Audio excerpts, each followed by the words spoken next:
It won't open. What? Oh, different movie. Wait, I have an idea. You're thinking of Scary Movie. Call Okay. a locksmith. Call a locksmith! Call a locksmith. Call a locksmith. Where is the one that I love most? All right, ladies and gentlemen. Well, it's not the movie I planned on watching, so I don't have a whole lot prepared. But I will say that's the second Mel Brooks movie we watched. And I love Mel Brooks, man. He really was kind of, well, he is just such a. He's 98 years old. That's crazy that Mel Brooks is still around.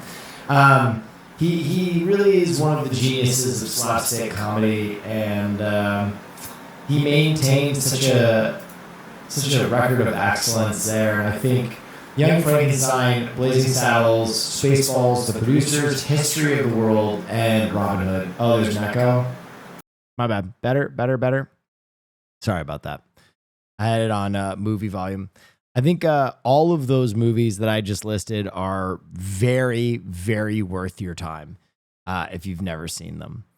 Yeah, I just think Mel is a guy that you always knew he was on the level, and he took the piss out of everyone and everything.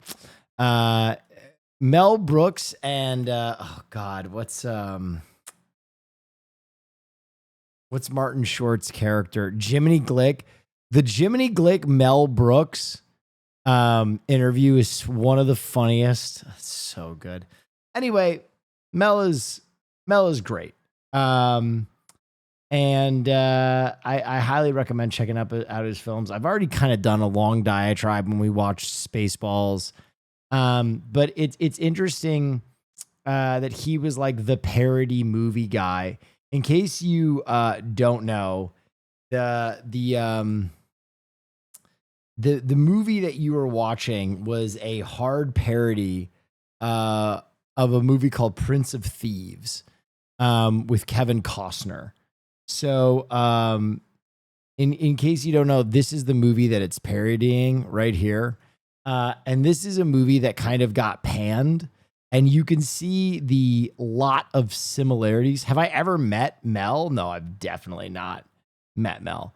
But you can see the similarities in like the appearance of it. And a lot of the jokes are kind of one-for-ones that Mel Brooks moves over. I don't think this is a terrible movie by any means, but it's certainly, dude, there's the original Sheriff of Nottingham, though you might recognize him as the old boy Snape, Alan Rickman, baby. And so it's interesting that they kind of like so closely parodied this. It's really interesting to think of Mel Brooks as the guy who like led the way for Scary Movie and for like all of those direct parodies. But really that's what he was doing with Men in Tights and Spaceballs. They were direct kind of rips of movies that he watched, and he was like, well, I think this is ripe for parody. And I think he did a great job with both films. I like his entire filmography, but he's a really funny guy and definitely a guy you can learn a lot from. It's dude, his cast in this movie, I don't even know if you guys really notice, but like the leads are one thing, but the cameos that he has are some of like the funniest people in history that have these like bit roles. Dom DeLuise, for one, who plays Don Giovanni, is so fucking funny. And he's got this little like bit role that he absolutely smashes. Dick Van Patten as the Abbot is another guy that, comedy great. Also the fucking Patrick Stewart cameo is just like, what the fuck is Patrick Stewart doing here? But yeah, I'm a big fan of this movie and Mel Brooks, and I was intending to watch Clueless. I had some stuff that I wanted to kind of talk about with Clueless, but it's another good cameo by a director we've watched before.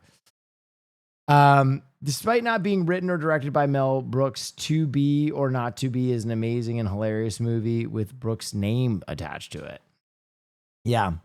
Dave Chappelle. Yeah, it's like one of Dave Chappelle's first roles. Sinners, bunch of question marks. Yeah, I've talked about Sinners like 10 times.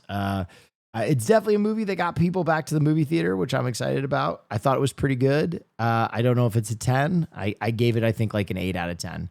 But yeah, I thought it was pretty good. But this is the end of our film class. I don't have as long a monologue as I usually do. If this is your first time, I usually do 30 minutes to an hour that I like preload on the film. But the film we were supposed to watch kind of got canned for various reasons. Wrong. 10 out of 10. It's all G though. Nah, the action choreography was really bad. So I'll answer any movie related questions you have, maybe about Mel Brooks, maybe about comedy, maybe about just things in general. I would prefer if you didn't just give a movie with a question mark. I'd like to, answer a question about, that you have about film, but yeah, I'll round this out. I'm sorry. I had to get up at 8 a.m. to start streaming today, so I'm a little cooked. But I'll do my best. Thank you for the prime. I appreciate you. What's your favorite Mel Brooks movie? For my money, it's Blazing Saddles. Or The Producers. The Producers is really excellent. Any thoughts on the use of a musical score? I think that's kind of like part of Mel Brooks' sensibility, that he likes to include these old music numbers. Like Mel Brooks is very old Hollywood, and he likes to kind of have those like, shout outs to like the old kind of whimsical blah, blah, blah, blah, blah. What's your favorite genre of film to watch? Horror. I love horror films. Why do you think we don't get movies like Mel Brooks anymore? I think that people are afraid to. Oh, Miss Lala. Oh my gosh, you guys. I have to give a huge shout out. Getting to know Miss Lala was so freaking fun. If we could get everybody to follow her, that would be incredible. What are you talking about? You're great. This is her channel right here. She was such an incredible talent. See, I'm going to do the same thing. We're all going to follow right now. Go to her channel and follow. She's such an incredible talent. She's an awesome VTuber, and getting to know her as a person today was a real privilege. So if you'd all join me in following her, that'd be really incredible, and I'd appreciate it. So please, everybody go give a follow. That'd make me really happy. Gate VIP, thank you so much. Do you think Mel Brooks would be upset with the direction that Chappelle's comedy has gone? I don't know, because Mel Brooks is 100 years old. Like, Mel Brooks is 100 years old. Like, literally, he's 100 years old. So I don't know what Mel Brooks' take would be. I always felt like Mel Brooks was the type of person to kind of be like radically accepting of all walks, colors, and creeds. I just don't know for sure what his take would be anymore at 100. I don't know how even like cognitive he is. I don't know like how there he is anymore. But like if Mel Brooks was younger and the times were different when he was younger, I think ultimately he'd be like, why are you taking such a cruel shot at a disenfranchised group of people? But again, like when you're 100 years old, I just don't know what's going through his head at this point. I'm just answering honestly here. I know it'd be great for me to be like, Mel Brooks is a comedian and he always fought for the downtrodden and stuff like that. Sure, I believe that, but Mel is literally 100 right now. So, bro's barely legal 98 and you're calling him 100. True. Honestly, true. Can you talk about how innovative or not you think Nathan Fielder? Okay, so thank you for that gifted sub to Lala. Nathan Fielder is he has gone beyond comedy. You know what's interesting? I think Nathan Fielder is like Andy Kaufman if more people had understood Andy Kaufman's bit. Kaufman was such like a genius at doing things that are so close to the bone that like if you are a normie, you don't understand the bit. And I think that's the brilliance of Nathan Fielder is like, not only is it fucking hilarious and speaks truth to power, but it also makes fun of people that don't understand his humor in the sense that like it's beyond you. And so every time someone doesn't understand what Fielder is doing, it only further establishes how brilliant he is. Like Fielder is the equivalent of like a noise at an ultra high frequency that only like young people can hear. Where it's like so, well, dog whistle, but not in the sense that it's like racism, in the sense that like it is a frequency that you can only tap into if you're aware. So I don't know. I'm such a fan of Nathan Fielder. I'm such a fucking fan of what he is doing this season with the rehearsal. It's so fucking smart and pithy. And you're like, why is he doing this? Is he actually this, fantastically consumed with air travel safety? Is this really a passion project of his? It must be. And so it's so fascinating. A Mitch Hedberg, Mel Brooks movie would have been amazing. No.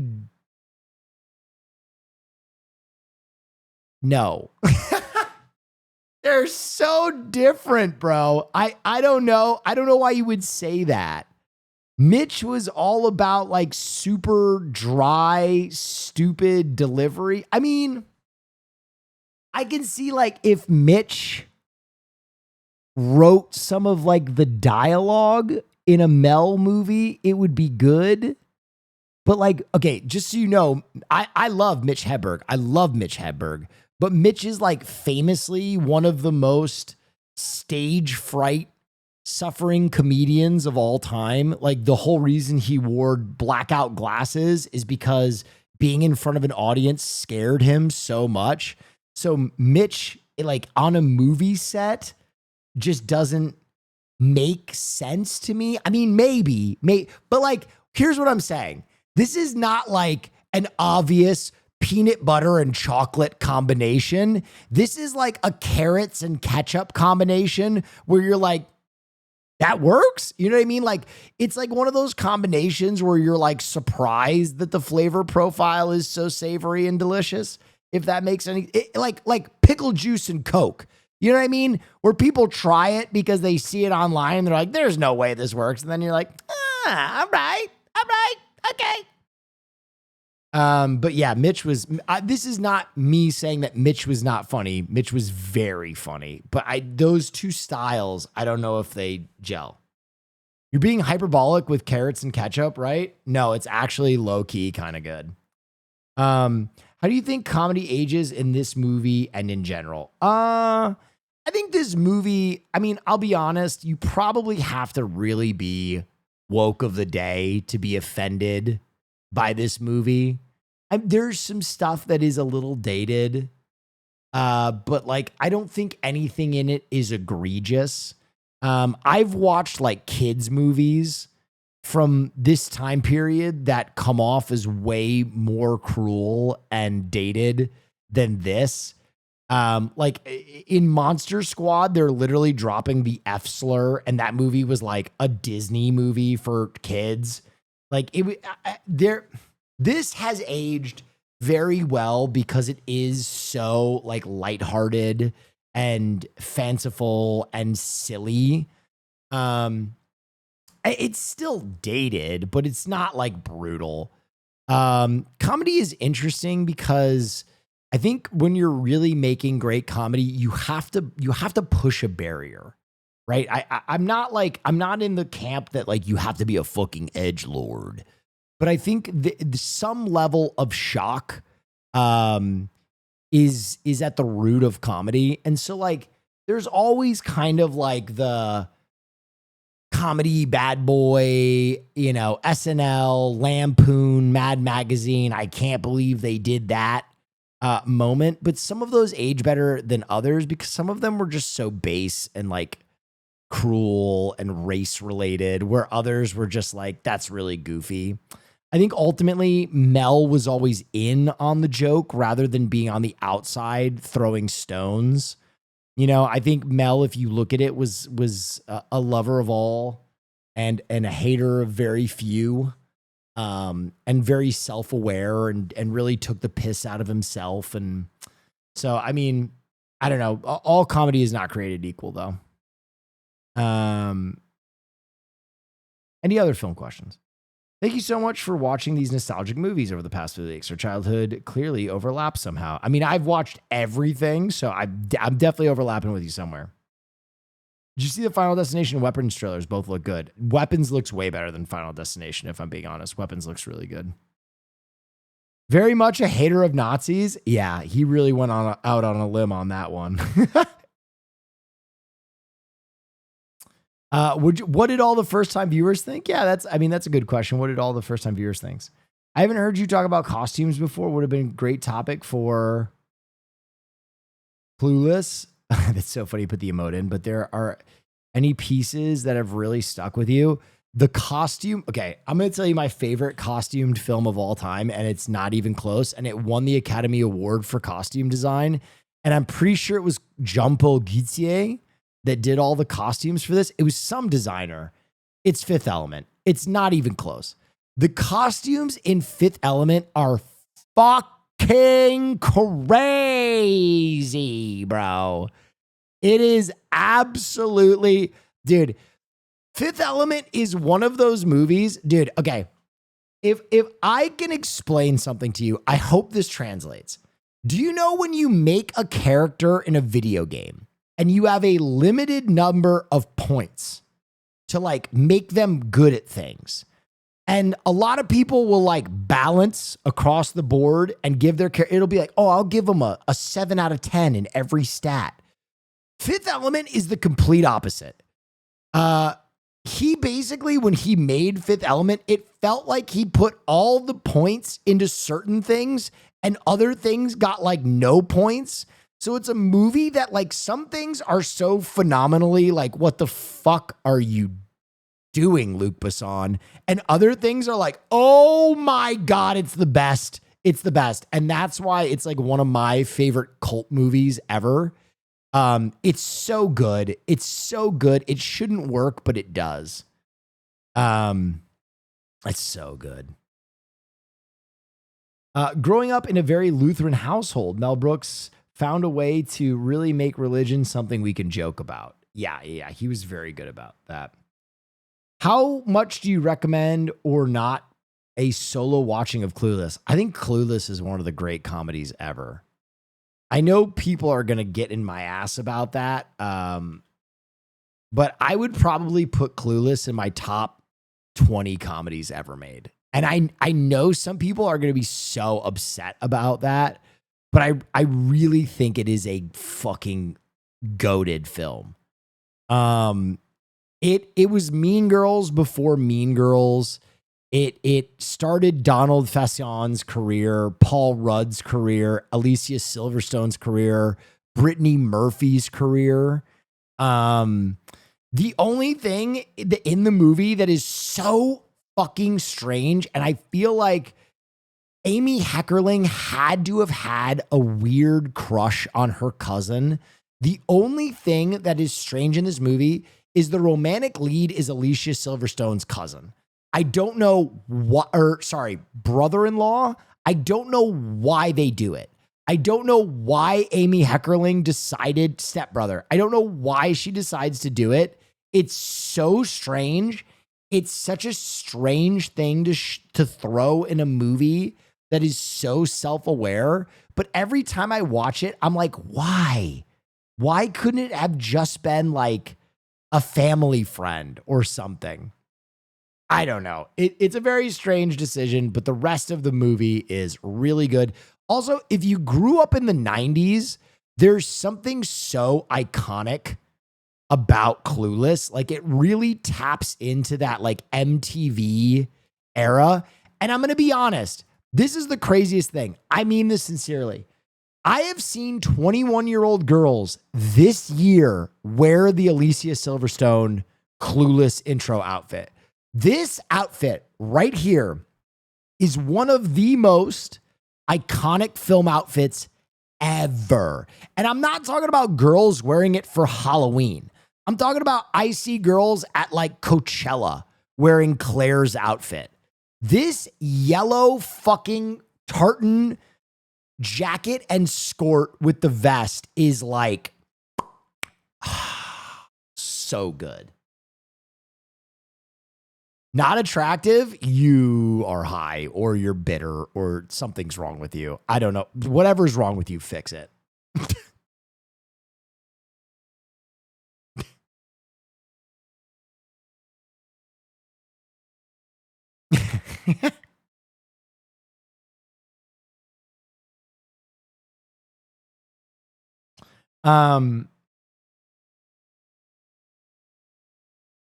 Which of these is most important factor for a successful comedy? The director, the writing, or the actor?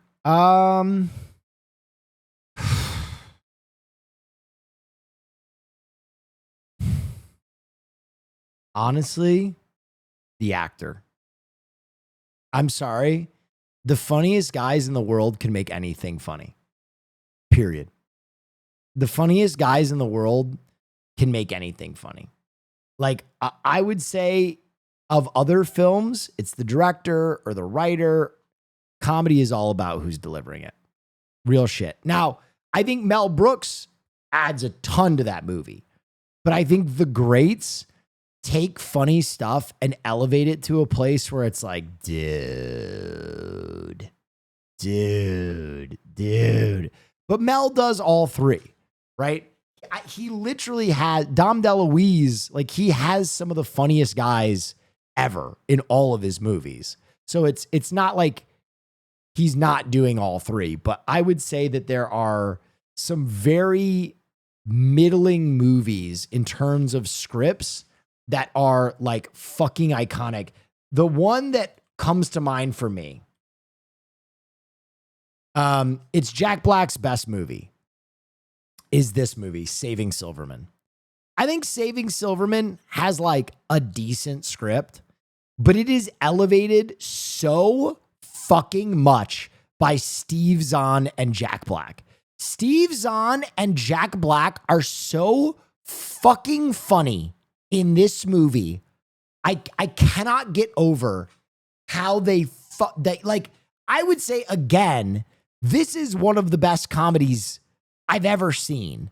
And it's so like middling in terms of like the writing and the premise, but Steve Zahn and Jack Black are fucking magic in this movie.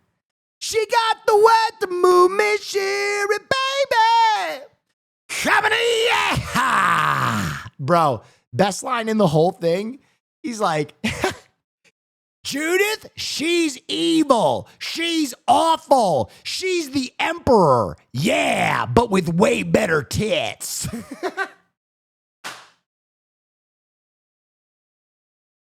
It's so good, dude. It's so fucking stupid. We got the wet to glue baby. Yeah, dude. I just think that there are certain comedians who are like, they literally just everything they elevate so fucking hard, man. Like another guy, I'm going to be honest, he's not going to be one of the guys you think of immediately as like comedian.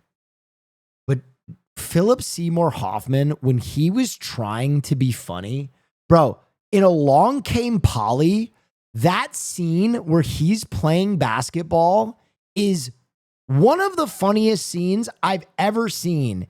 And there's nothing to it other than Philip Seymour Hoffman missing shots, right? And when you think about that on the script, it was probably like, Philip misses another shot. Philip airballs. But in the movie, he's like, rain dance. And dude, just the way, hey, we got to watch that. We have to watch the fucking basketball scene.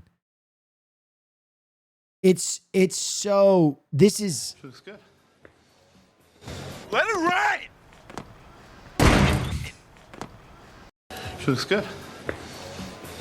Let it rain! So I did a lot of thinking last night. And there's something I'm pretty excited think about. about how basic What's this is. Nice. Let it rain! Well, I feel like I might be ready to move on. You know, get my life back on track. So, I'm going to ask Polly Prince on a date. Oh, that's a mistake. She's not right for you, dude. Rain dance! Hey, you guys want to play some twos? You know what? Actually, we're kind of in the middle of a conversation. You so- douchebags bring your A game? What was that? I'm just messing with you, Sasquatch. Let's get it on. Take it roll! Take it roll! Outlet! Outlet! Rain dance!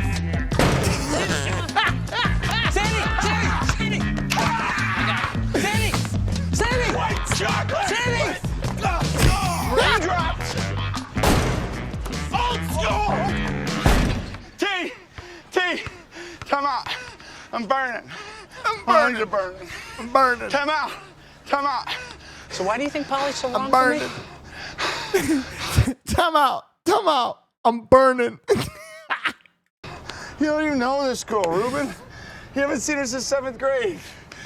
How different could she be? I mean, she was a senior delegate at the Model UN. She was in the chess club. She was a mathlete. I mean, her yearbook stats are really impressive. Did you see a tattoo on her back? Yeah, so what? Mathletes don't wear body art like that. Enough said. Ball in! I really feel like I ran into Polly for a reason. Really. I mean, I'm sorry if you don't agree, Sandy, but I happen to believe in a little thing called destiny. You guys ready? You know what? Do you think maybe you could put your shirt back on? You guys ready to play?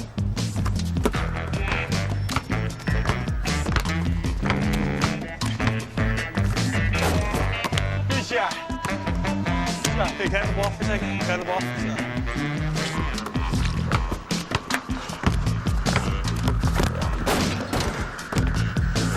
Hey, you know what? Can we switch? Oh, I'd rather not, dude. I just found out how to cover this man right here. Come on, let's play. I know how to cover this man right here.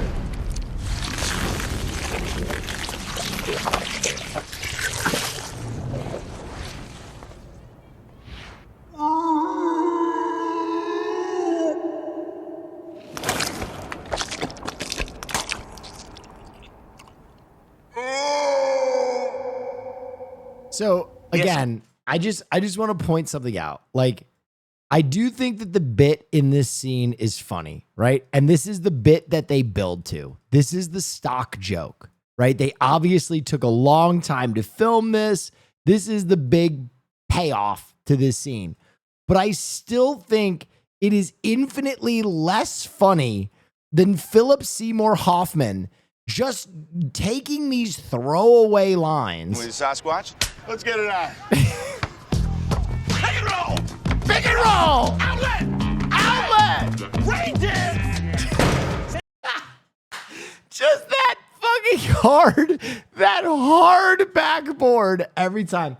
Anyway, I think with the wrong actor there, that scene is like like a lot less funny. So that is my take on humor. That the talent is the most important for delivery. What is the last modern comedy you think is a classic? A classic? Ooh. I gotta look up years here.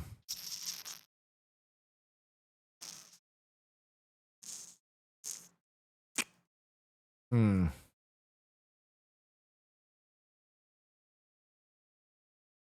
right, let me look up years.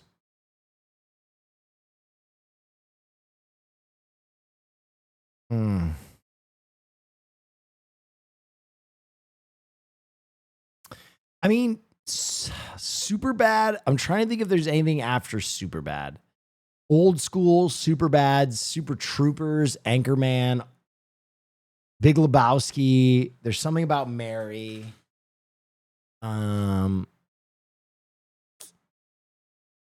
Okay, Talladega Nights, I would say is kind of like, I'm going to be honest, I love Talladega Nights, but it's kind of just a repackage of Anchorman with peace and love, peace and love. Same thing with Blades on Fire or whatever. Tropic Thunder, yes, I will give you Tropic Thunder. Tropic Thunder is fucking there. What year was Tropic Thunder? Tropic Thunder was 2008. There's got to be something after 2008. Beer Fest is really good. Superbad is after 2008? No, it's not. No, Superbad's 2007. The blackface Tropic Thunder. Listen, I'm going to be honest. If you don't get the blackface in Tropic Thunder, I don't know what to say. The blackface in Tropic Thunder is a parody of blackface in film. Like the blackface in Tropic Thunder is an indictment of blackface. It is maybe the only acceptable instance of blackface because it is literally an indictment of blackface. The point of Kirk Lazarus is exactly what was happening in Los Angeles. They were literally using white Criterion actors to play minorities.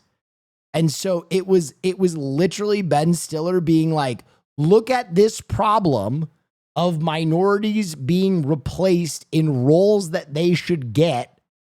So like, I am not an advocate of blackface, but if you don't understand that instance is literally a comedic indictment of something that was happening in Hollywood, a lot of people forget how prevalent it was.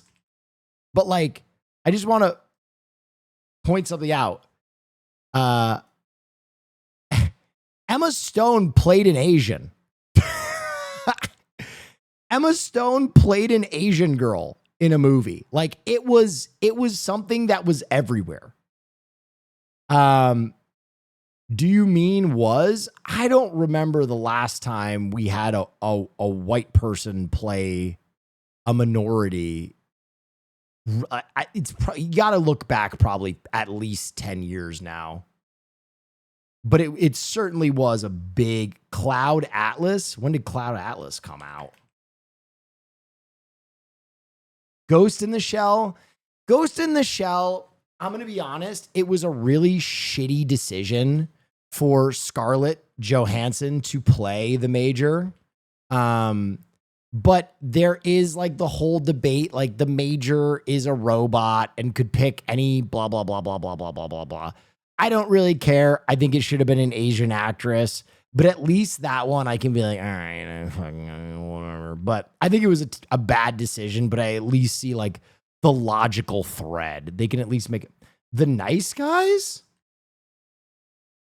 What? Who played a minority in The Nice Guys?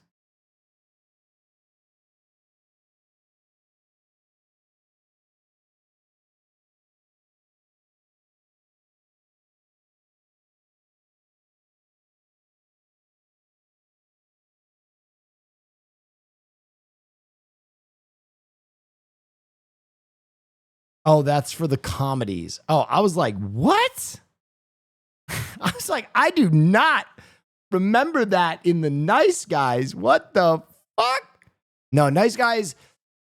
I think Nice Guys is a fantastic movie. I don't know if I would put it in the classic comedy category, but it is a fantastic film. It's a really good film. Anyway, yeah, Tropic Thunder I still think is a fucking classic. It's one of the smartest comedies of all time. It's so fucking good. Shaun of the Dead? I mean, Shaun of the Dead is older than most of the movies we just talked about, to be honest.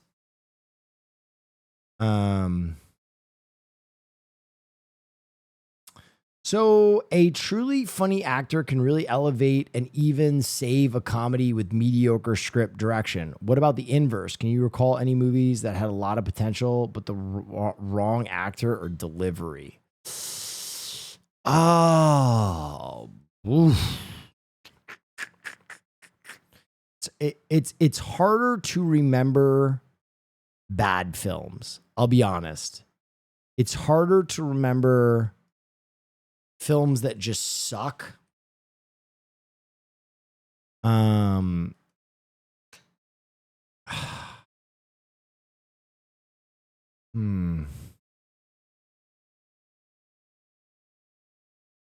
to think.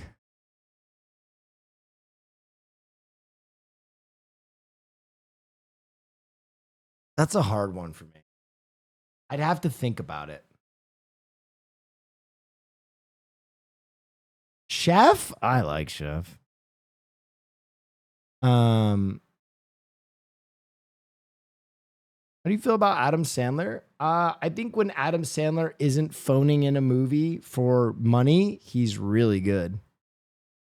But I think some of you guys just don't realize that some of those movies are just for a bag, and he doesn't give a flying fuck about them. It doesn't negate how good he is. It's just a shame that he will, make movies where he's like, ah, fuck it. I'll make a Netflix movie that just sucks.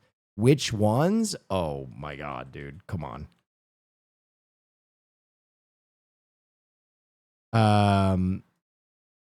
Happy Gilmore 2, most likely.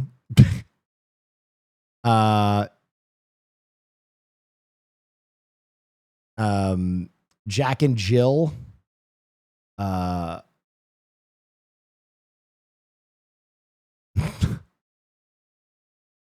Don't Mess with the Zohan, The Ridiculous Six, The Cobbler. Yeah, just to name a few. Will Ferrell, Old School. Old School is a classic comedy movie. I actually put Old School in my... I would say Old School is one of the 10 funniest movies ever made. And I would probably put it in the top 5. Old School is the king of all the fratty, like, Old School, literally, Caddyshack started a journey in the 1970s that ended with Old School. Like, that is a continuum. Like, Caddyshack starts a type of movies that ends with Old School. And Old School is so fucking funny. Old School is, dude, there are so many scenes in Old School. Bro, there are so many, dude. The other thing about Old School is it's not just the big bits, it's the little bits. Like, the first time you watch the movie, you might notice how funny the speech is at the wedding where he's like, and then you take the early flight home from San Diego and a bunch of guys jump out of your closet like a goddamn magic show. And then he cuts in and he's like, and that's where it stops. But if you watch in the background, there's a giant picture of Will Ferrell in his like wedding outfit. And he's like, this like black and white photo that just fucking kills me, man. Also, the entire scene with the tranquilizer gun. Also, dude, that moment where she's like, you're in a frat? And he's like, yeah, but we don't take it that seriously. And he's like, there's no fucking ice in my drink, Blue. Have some fucking respect for yourself. So he makes this 80-year-old guy do push-ups. Oh my God, it's so good. Hey, my seatbelt's broken. What do you recommend I do? I recommend you stop being such a fucking pussy. Right. God, it's so good. Don't blackball me, Mitch. God, I love Old School. It's so fun. Still holding. Are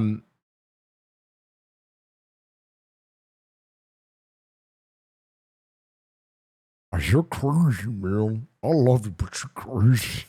Happy birthday.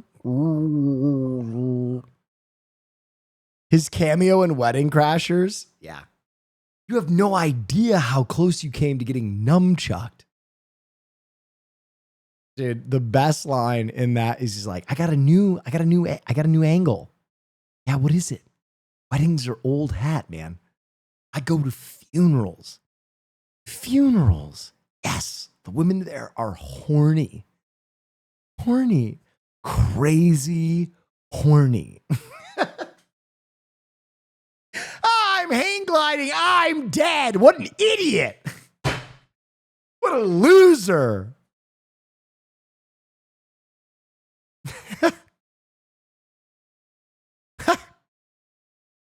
And then he's at the funeral. He's at the funeral and he's like, oh, Roger, so fucking senseless. Oh, God, we're going to miss you. It's so fucking stupid. Oh, God. Yeah. Recent research has shown empirical evidence for globalization of corporate innovation is very limited, and as a corollary of the market and technologies is shrinking. As a world leader, I think it's important for America to provide systematic research grants for our scientists. I believe strongly that there will always be a need for us to have a well-articulated innovation policy with emphasis on human resource development. Thank you. What happened? What happened? I blacked out.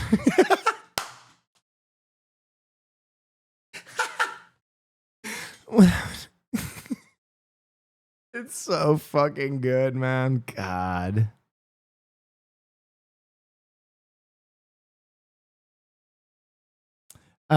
Just another time I'm going to post because chat is so fast. I don't want to be a spam boy. Have you had any critique in or what any Disney movies and a Goofy movie specifically / or any Phil Collins or Treasure Planet, etc., the good stuff?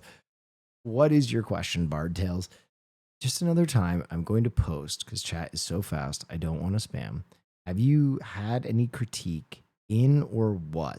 Or in or with any Disney movies and a Goofy movie or Phil Collins or Tarzan or a Treasure Planet? Okay, I got you on this. I think I know what you mean. You're asking for my critique on any of those films. Yes, I've critiqued those films. Love the Goofy movie, love Treasure Planet, love Disney films. If you want to make your night, Bard, I recommend a movie YouTube video by the one and only Bread Sword. It is my favorite film essay ever. And it's about Treasure Planet. And I think it's one of the most brilliant things ever made. And it's a story that you probably don't know. So it's called Treasure Planet, Disney's Biggest Mistake. Now, Breadsword is a huge fan of Treasure Planet. And the twist is, the title is intentionally misleading.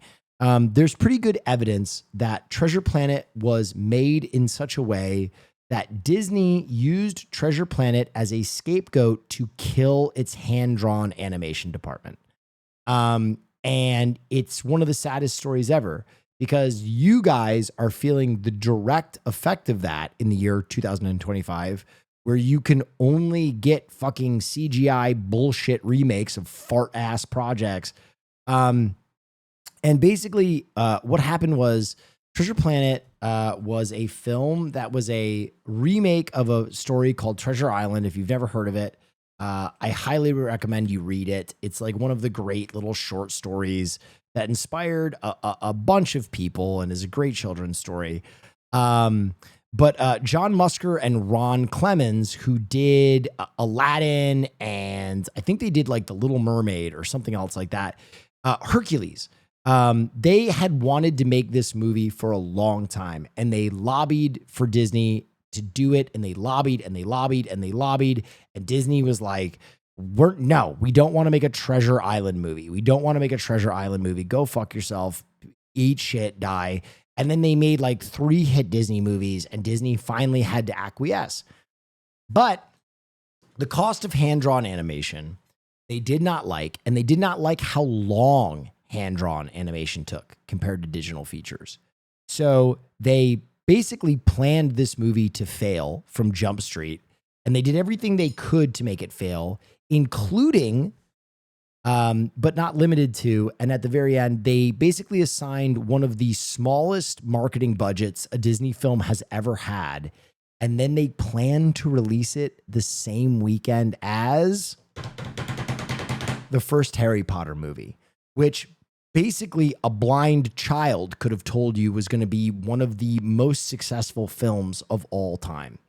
So they basically ate their own young. And it's a fascinating story. If you are a fan of kind of that late golden age of Disney, I really recommend that little YouTube doc. It's Bread Swords Treasure Planet documentary. You can find it on YouTube. Anyway, I hope that satisfies your film question.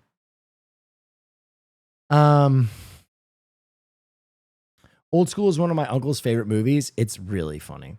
Comedic pacing in the edit is also something important people forget. It can help make and elevate jokes or make them miss entirely. That is very true.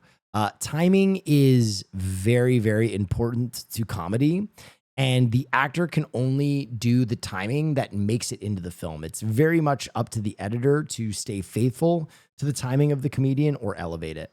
Okay. Fuck that guy, am I right? With the recent uptake in way too late ham-fisted sequels that just sort of rehash the same old joke and coast on nostalgia, do you think this says more about studios' willingness to take risks or something about movie audiences today? People say there are plenty of new original films, but no one goes to see them. Thoughts? Yeah, I think part of that is you have to look at the inflating cost of film. We are now where films are like every film can make or break a studio. When they're $100 million, you're playing with such an astronomical amount of money that you're looking for any way to hedge your bet. So yes, studios are extremely risk averse right now, but I think both things are true. I don't think it is just a hooray capitalism moment, good Felix. I think it's also a boo, everybody's a fucking idiot. Because ultimately, like, people don't want to take a risk on art. They're not going to the movies to experience anything challenging. I don't think people go to the movie theater anymore with the intention of feeling catharsis or to cry or to do anything other than consume popcorn and go on an amusement park ride. But I think that also has to do with the price of tickets, right? When a movie ticket is $3, $4, it's like, oh, I can go experience this art and just be present. When a movie ticket is like $25, $30, it's like, yeah, I better be getting on a fucking ride because I just had to mortgage my house to get in here. You know what I mean? Which is why I think now everybody's like, oh, you got to see this movie in 8D. You got to see this movie with like ass fist technology and in 4K and in laser 8B.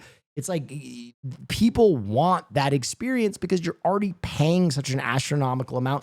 And the last thing is, now more than ever, people don't like leaving the house. We're all far too comfortable, and the movie-going experience that we have on our couch rivals that of a movie theater. So I'm not going to go to a movie theater to watch a movie unless it has ass fist technology because I'm getting the same thing in my fucking house. So it's definitely an interesting time for the movies, which is why a movie like Sinners, I praise the way I do. Was Sinners my favorite movie? Was it a movie I loved? No, but it was original and it was good and people want to see it. So I'm going to try and uplift that movie as you all should, right? Like everybody should go see Sinners. And even if you don't love it, you can be like, yeah, it was all right. I liked it. You know, I'm not upset about it because it's original and they're trying something, and that will then empower more filmmakers to do that. But yeah, I just, I don't know. I think ultimately it's a weird time for movies, and it's reflecting that, right? Movie theaters that are still successful are like either ass fist technology or like the event movie theaters where you're going in and you're like eating a meal and you're drinking a beer. And other than the fact that those are so goddamn expensive, I don't mind those. Because I like the idea that it's like, you know, dinner and a movie and you're comfortable and you get to do something that feels substantial and you can go on a date night and it feels elevated and blah, blah, blah. I just think that we need to find a way to make movies more affordable. When Movie Pass was popping, the amount of movies that people were seeing was so great. And it just goes to show you that like the affordability of films is really a huge part of the equation. You say anything about Lilo and Stitch? So Lilo and Stitch is really interesting because I think it looks very good compared to a lot of the other films, the remakes. And I think if Cinderella, quote unquote, killed the remake market, Lilo and Stitch might then revive it. I'm being very honest. I'm not thrilled about it. I'm just telling you what might happen. Are you going to see Final Destination Bloodlines? Oh, for sure.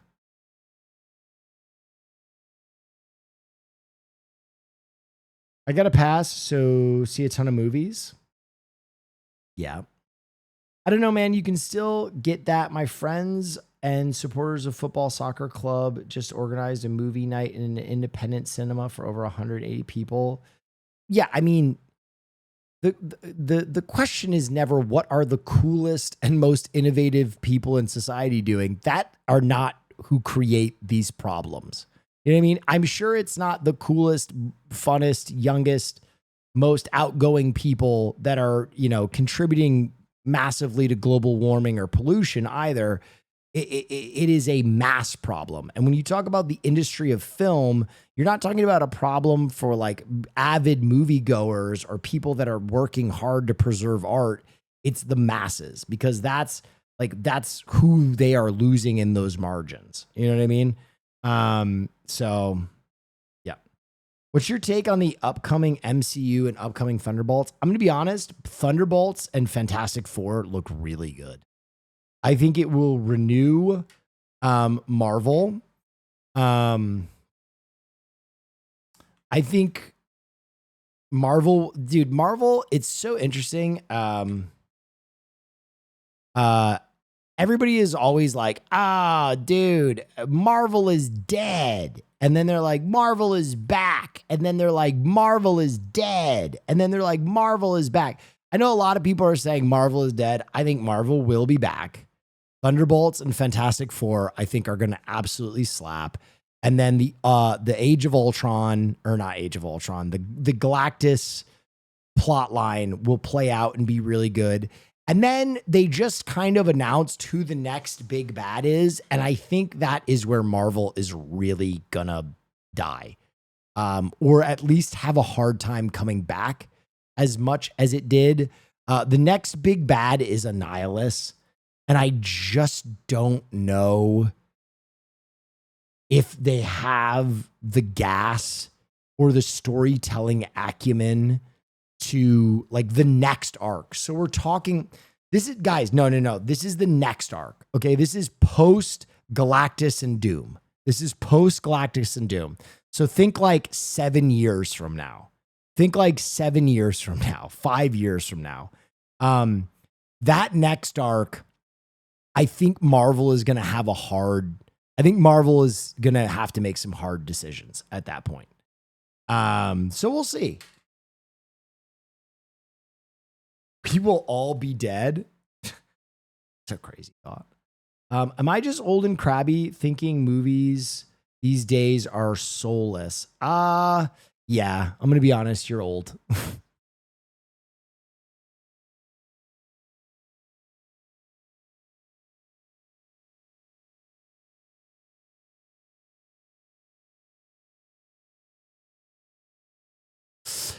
I mean, okay, I'll get to that in a second. I'm going to be honest. Last year was one of the best years for film in a long time. The movie The movies that came out last year were fucking amazing. Like there were so there's so many good movies, dude.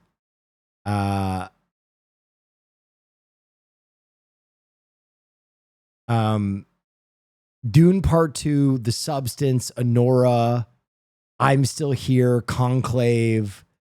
Like those are just best picture movies. There were so many movies last year where I was like, that fucking slapped. Listen, if you had asked that question like 2-3 years ago, I'd be like, yeah, I feel you. But this year was like one of the most banger year for movies. If you didn't see a movie you liked in 2025, you were working hard not to watch a good movie. I'm gonna be honest. This year has been really, really good.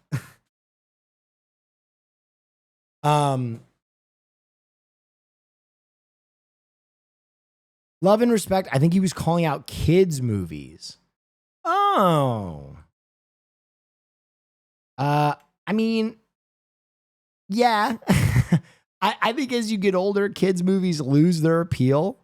I don't think Minecraft really spoke to me. I thought Inside Out 2 was dog shit. Wild Robot got more credit than it deserved. It was okay. Paddington in Peru was that shit, though. Yo, Paddington is that guy. Paddington fucks. Flow was not a children's movie. With Peace and Love, Flow is not a children's movie. It was fantastic, but I don't think you can qualify that as a kid's movie.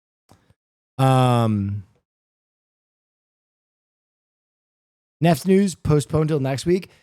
Justin So Flow, I'm going to be honest. Maybe we'll do it tomorrow, but I got to be real. If I skip movie night, people riot. So I just had to fucking do it. Flow was the best. Flow was very good.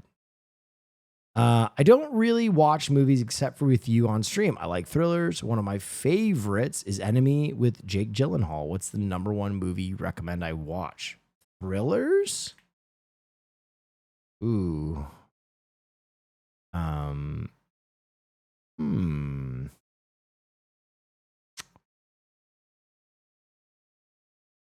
Golly. Prisoners. Prisoners is probably like my favorite thriller. I think Prisoners has the best screenplay ever written. That's a good one to start if you haven't seen it.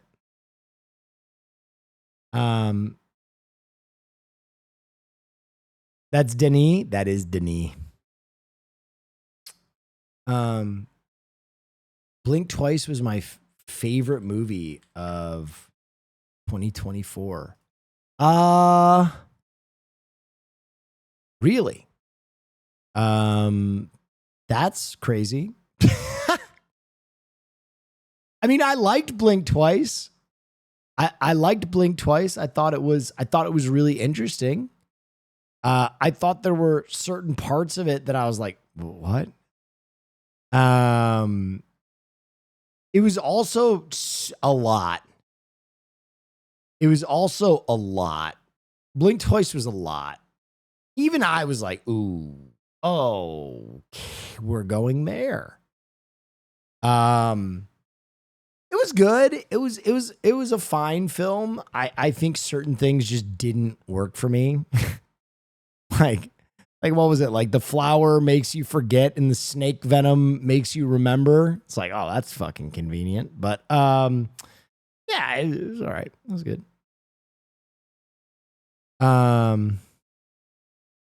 This is my favorite YouTube sketch. What do you think about it? This is 5 minutes long. We're going to finish film night. Speaking of Neff News, can you speak on this next 1 minute video? All right.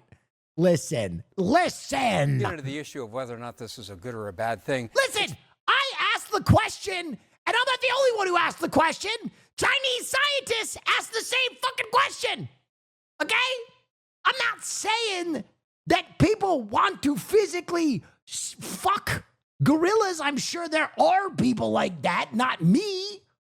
But I just needed a question answered. Explain just like mechanically what it is these signs. And if this is possible, are we capable of creating some kind of buxom, big-titted cat-girl hybrid? Not that I would want that thing. Not that that would be something that I would want. Until this has devolved But into for him the doing a sake of monkey, knowledge in the and steering.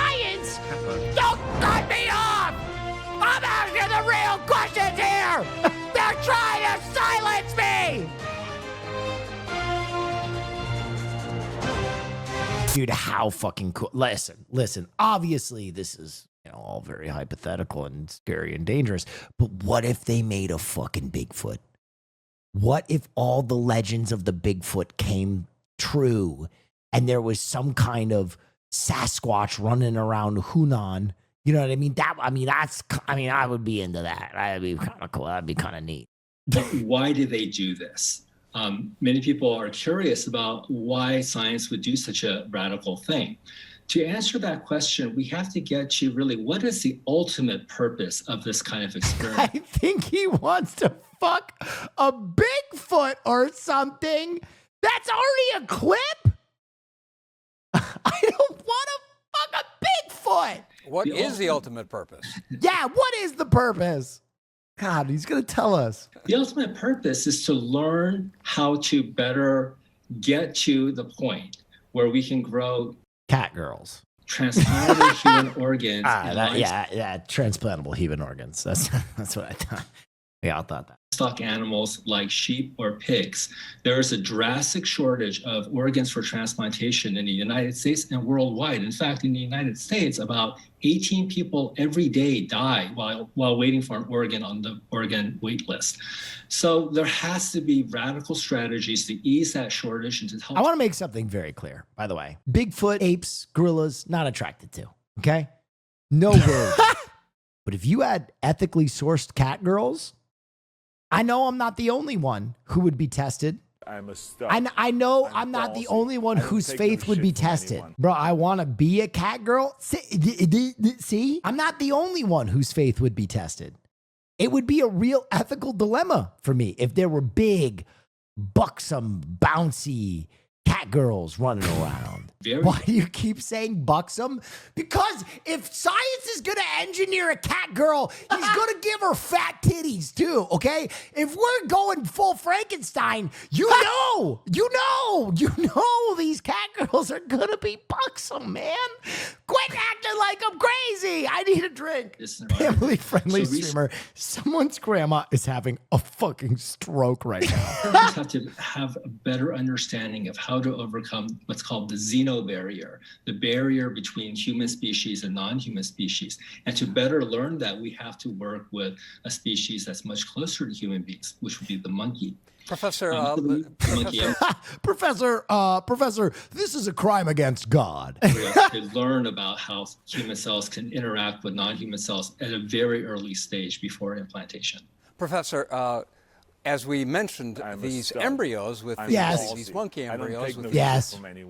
Oh, you talking about splicing? Shui. Oh my God, dude. What a reference to the gene splicing episode of Batman Beyond. I'm there with you. This has been my best stream in years, by the way. This is content. I have a problem. This is a cut story from today. Over my dead bodies, spirit human bodies grown in artificial wombs in labs as scientists insist bodyoids feel no pain and can serve as meat? Bodyoids? Well, I mean, if we're going to eat bodyoids, then we should be allowed to fuck cat girls. Come on, man. This is horrible. At least we can find love with a buxom, bouncy cat girl and enjoy our bodyoid meal together. You know, if we're gonna fucking go there, let's go there. If we're gonna eat bodies, we might as well be able to enjoy something. Come on. War against rats, and it involves birth control. Why did I say bouncy and buxom so many fucking times, man? Why the fuck? Go follow the Will Neff YouTube, you fucking animals. It's good. It'll make you laugh. It'll fucking make you laugh. Thank you, Shy. All right, any other fucking film questions? All right, you got any other fucking film questions? What is this? Twilight, but velociraptors fucking each other. It's Chuck Tingle. It's Chuck Tingle. I know Chuck Tingle. Look, no, I don't read the books. Guys, wait, hold on. No, not caught. Stop. I knew the moment I said I knew Chuck Tingle, it was over. It was at that moment. All right, that's not a phone question. A lot of people say I walked out of that movie. Have you ever actually done that?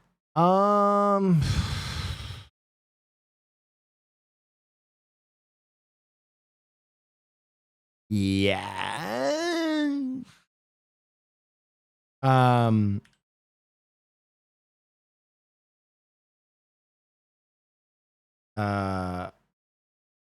What was it?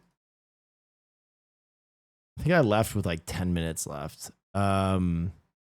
Halloween Ends. Oh my God, this movie was such a fucking piece of shit. I'm a giant Halloween fan. And I actually really liked the 2018 Halloween remake. And then Halloween Kills and Halloween Ends are awful. And I mean this sincerely. I think Halloween Ends might be the worst film ever made. It was so painfully fucking stupid.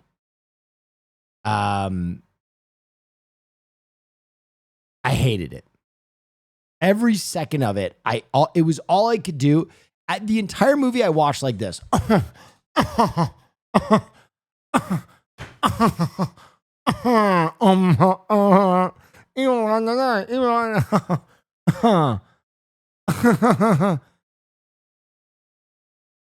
Ever sneak into a movie? When I first moved to LA, I would do this really fucking dumb thing where I would go to the AMC and they had movies on different levels, right? So after you got through the ticket booth, you were like on a separate level of the movie theater.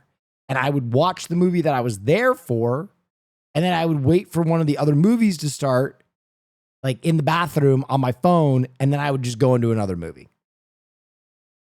And I did that a lot.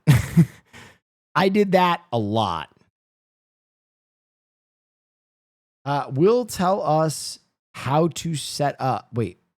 Will tell us to set up a set. As a photographer, videographer, writer, etc., what are the things about setting up a set that we could learn from?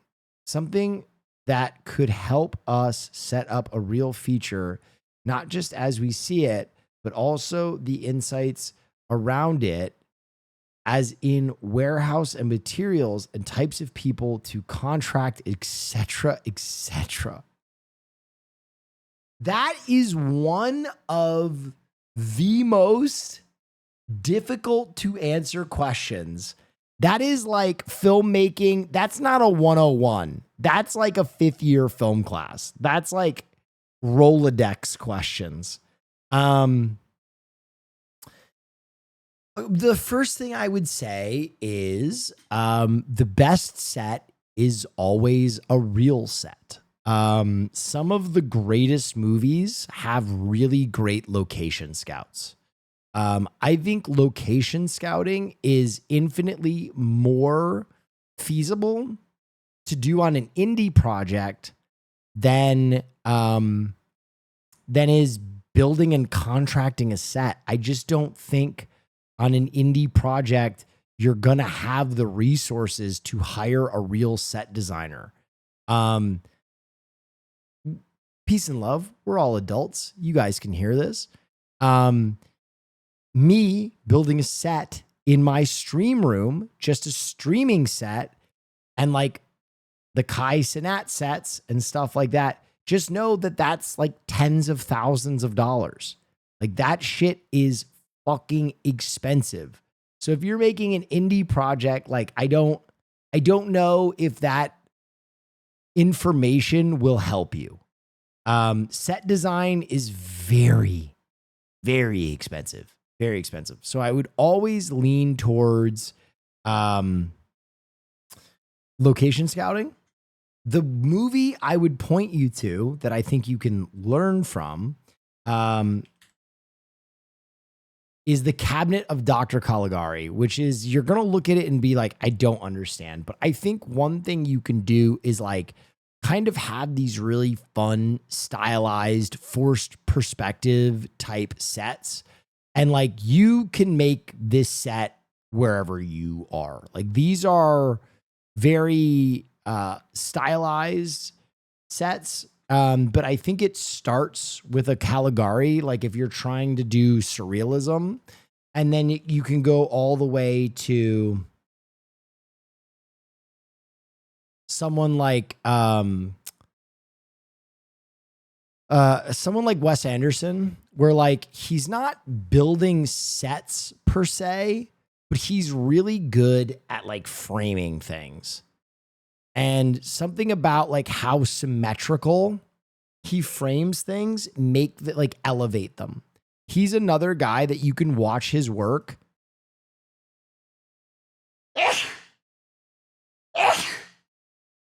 and just learn from like how to frame something to make it look like a set, if that makes any sense. Like, he frames things, here you go. He frames things in such a way that it looks like a set. Like, this looks like a set piece. It's just a window. I hope that was some kind of helpful answer. Just know your question is one of the hardest film night questions I've ever received. So in the like 3 minutes I had to answer you, I did the best that I could.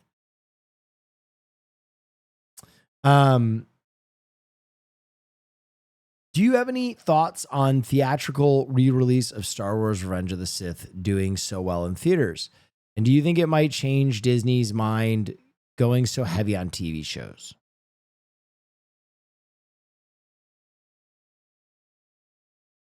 Yeah, it's really tough. You're re-echoing on that. Disney's going to try everything with Star Wars to make it work. But I don't know. The last trilogy was such a disaster. The last trilogy was such a fucking disaster. They basically soured their fans.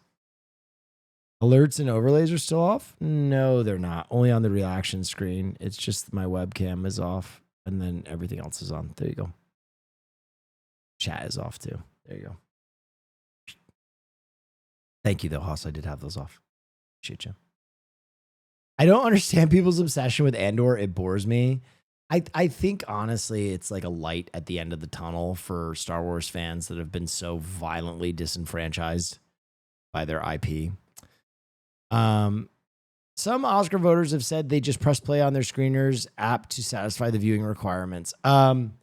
Yeah. Okay. So the Oscars has like changed its rules now because of the controversy around Dune. It is baffling to me. I'm going to be honest. I think any film reviewer for the Academy that went on record saying they didn't watch Dune because they knew what Dune was should have been fired on the spot. But they have now changed their policies that you have to watch. What's the controversy? Thank you for that message. What's the controversy is that there were like, I want to say there was like 3 different film reviewers for the Academy, voters for the Academy this year that admitted to and then celebrated having not watched Dune because they were like, we know what Dune is, and Dune is not a Best Picture film. Like, Dune is like a sci-fi action. There's no way that it could have been an Academy Award winner. And that message is crazy because not only does it negate probably the second best film of the year, if not the best film of the year, depending on how you view it and its accomplishment, but also it's this really weird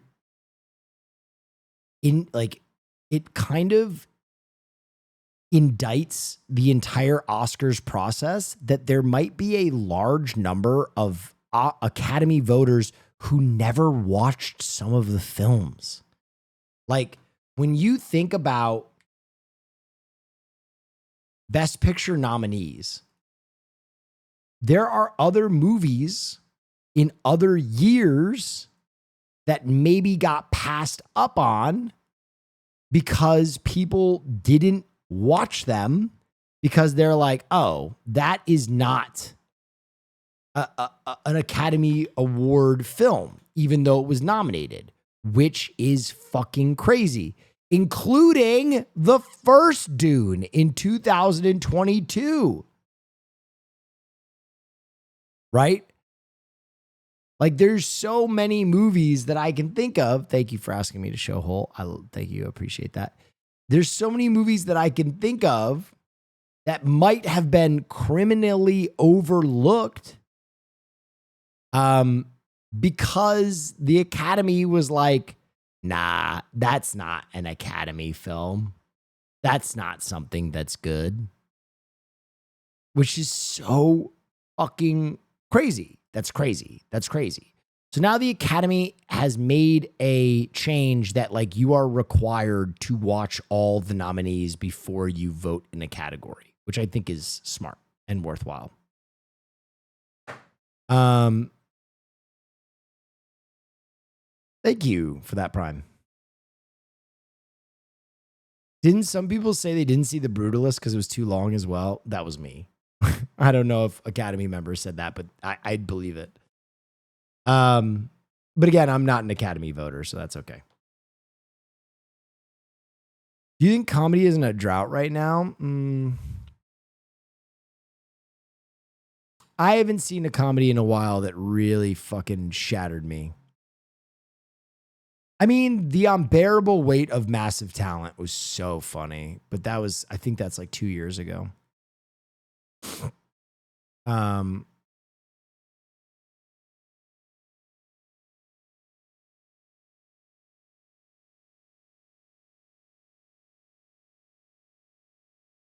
Stavi's movie was good. Why am I gay? Why are you gay? Because you touch yourself at night.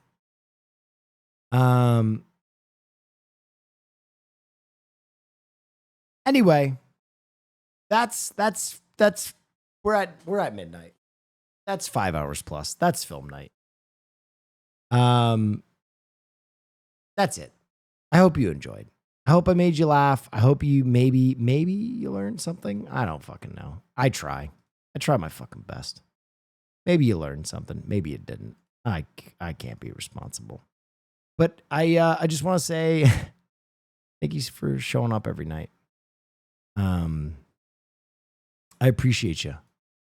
I appreciate what I get to do for a living. It's a lot of fun. And I think I have the best community on this motherfucker. I really do. It means a lot to me that you guys show up in mass and you're so committed to these institutions. You know, as annoying as it is, if I miss a film night and everybody's like, oh, Sag, what's wrong with you, dickhead? What the fuck? No film night? It does mean a lot that you guys have bought in so completely to what we do here and you get excited about it and you care about it. And it gives me the motivation I need because I'll be honest.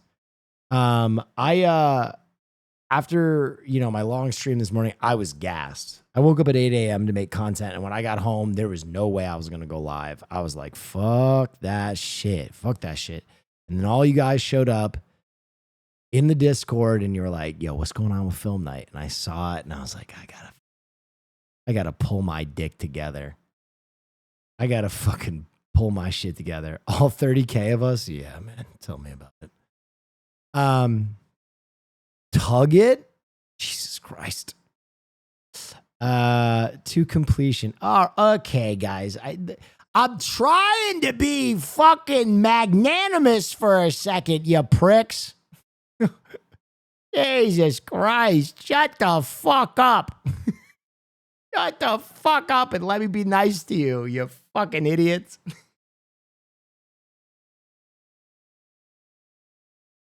Anyway, I appreciate you. Thanks for letting an old clown do what he does best. Anyway, have a wonderful night. Sending you over to No Rain. A man is streaming again. Give him the same love and respect you'd give me. I'll be back tomorrow. Sunday, I got a workout stream with John Choi. Anyway, I appreciate you. Thanks for being a good community, guys. You're a lot of fun. Anyway, stay dangerous. Good night, etc., etc. We'll be seeing you.